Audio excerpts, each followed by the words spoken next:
শিৱসাগৰত বন্যাৰ্তৰ দুৰ্দশা। শিৱসাগৰৰ আইলাহাবি গাঁৱত বৰ্তমানেও এবুকু পানীৰ তলত আছে শতাধিক পৰিয়ালৰ বাসগৃহ। অঞ্চলটোত বহু পৰিয়ালৰ মাজত প্ৰায় 1 কিলোমিটাৰ দৈৰ্ঘ্যৰ সংযোগী পথত নাৱৰ চলাচল। অঞ্চলটোৰ বন্যাৰ্তৰ অবৰ্ণনীয় অৱস্থা। প্ৰতিটো পৰিয়ালকেই আৰ্থিক সাহায্য প্ৰদানৰ লগতে ধ্বংসপ্ৰাপ্ত বাসগৃহ আচবাব ক্ৰয় কৰাৰ ক্ষেত্ৰত পূৰ্ণ সহযোগ কৰাৰ আশ্বাস বিধায়ক অখিল গগৈৰ। অভিভাৱক মন্ত্ৰী বিমল বৰাৰ ভূমিকাক লৈ তীব্ৰ ক্ষোভ প্ৰকাশ কৰিলে বিধায়ক অখিল গগৈয়ে। শিৱসাগৰৰ পৰা ফাৰহান লস্কৰৰ এক ৰিপৰ্ট, নতুন সময়। ২৯ তাৰিখৰ দিনা পানী সোমাইছে আৰু আজি 10 আগষ্টৰ অহাৰ পাছতো এতিয়ালৈকে পানীৰ পৰিমাণ এনেকুৱা বুকু পাই গৈছেগৈ।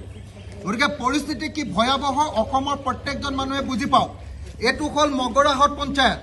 আপোনালোকে এই যে ডিব্ৰুগড়ৰ পিনে যায়, যোৰহাটৰ পিনৰ পৰা ডিব্ৰুগড়লৈ যাওঁতে যিটো ভটিয়াপাৰাৰ যিখন অভাৰব্ৰিজ আছে, তাৰ পৰা শিৱসাগৰ টাউনলৈ সোমাই অহা ৰাস্তাটো জুন স্কাই বুলি যিখন ৰেষ্টুৰেণ্ট আছে, ৰিজৰ্ট আছে, তাৰ কাষৰ গাঁওখন, এই গাঁওখনত আজিৰ দিনটোত 21 দিন হৈ গ'ল, 21 দিনো এতিয়ালৈকে ইমান পানী আছে। প্ৰত্যেকটো ঘৰহে, মগৰাহাট পঞ্চায়তৰ প্ৰত্যেকটো ঘৰহে, ঘৰৰ ভিতৰত সকলো বস্তু হে, একো নাই আৰু একো নাই, চব হে মুঠতে মই ক'লো নহয়, চব হে। তাৰপিছত অসমৰ মুখ্যমন্ত্ৰীয়ে কৈছে 15,000 দিম। মই হাল্লা কৰিলত কৈছে 25,000 দিম। 25,000 টকাত কি কৰিব কওক? চববিলাক শেষ হৈ যোৱাৰ পাছত গতিকে এইটো কেতিয়াও মানি লোৱা নহ'ব। এয়া আছিল বিধায়ক অখিল গগৈৰ ভাষ্য। এই মুহূৰ্তত আমি উপস্থিত ভিডিঅ'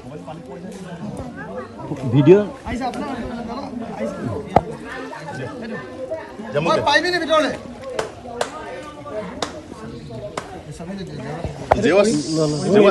খাল থাকিব দেই। নাই বাঢ়ি পাৰিব দাদা এইফালে এতিয়া আমি যিটো পথাৰ আহিছো ডিঙিলৈকে পানী। অখিল গগৈ, আপুনি এটা কথা ক'লে, হাবিৰ বৰ্তমানৰ যিখন প্ৰতিশ্ৰুতি দেখুৱাইছে, এয়া হৈছে অখিল গগৈ ডাঙৰীয়া। অখিল গগৈ ডাঙৰীয়া ইতিমধ্যে এটা দাদা কিমান পানী আপুনি আগলৈ আৰু আছে পানী খাবলৈ যাব। মই এতিয়া য'ত আছো, মই এইটো মানে এইটো কি কয়, পেট পাৰ হৈ গৈ এইটো বুকু পাইছেহি। এইটো এটা মানুহৰ ঘৰ, এই মানুহগৰাকীৰ ঘৰ, এই মানুহগৰাকী যে দেখিছে কিবা বাচিব নেকি কওক। তাৰপিছত চৰকাৰে কৈছে 25,000 দিম। তোমাক 25,000 নালাগে আমাক। সৈতে এই মুহূৰ্তত বানে ধুই এই মুহূৰ্তলৈকে সৰ্বনাশ কৰি পেলোৱা এই আইলাহাবি অঞ্চলত উপস্থিত আছে। মই অখিলাক সুধিব বিচাৰিছোঁ, অখিলাক কি ক'ব? মই কথাটো হ'ল, আপুনি নিজে চাওক, 19 তাৰিখৰ দিনা পানী সোমাইছে আৰু আজি 10 আগষ্টৰ অহাৰ পাছতো এতিয়ালৈকে পানীৰ পৰিমাণ এনেকুৱা বুকু পাই গৈছেগৈ। গতিকে পৰিস্থিতি কি ভয়াৱহ অসমৰ প্ৰত্যেকজন মানুহে বুজি পাওক।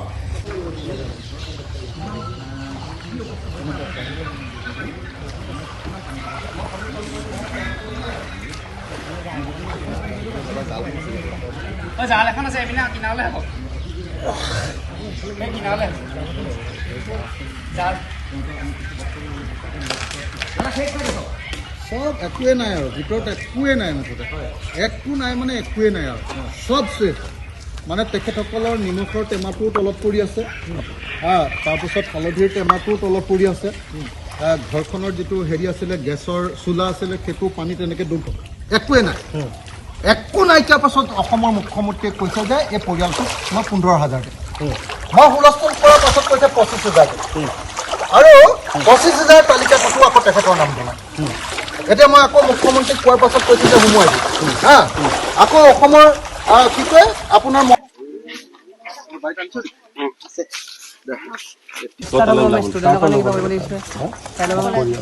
কলেজ এতিয়া নচলে, মই বন্ধ চববিলাক দিছে, কিন্তু ক্লাছ হ'বলৈ লগাই নাই দেই।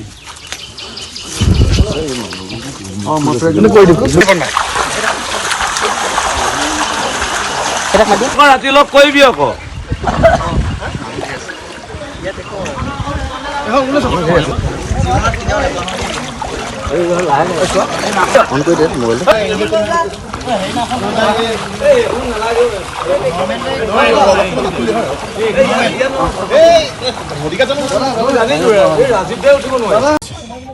গাত কি লাগিছে আপোনালোকে নিজে চাই লওক, যে পুৰা হেলাই কমপ্লিটলি পানীখিনি লেতেৰা লেতেৰা পানীৰ মাজত এই 22 দিনৰ ভিতৰতো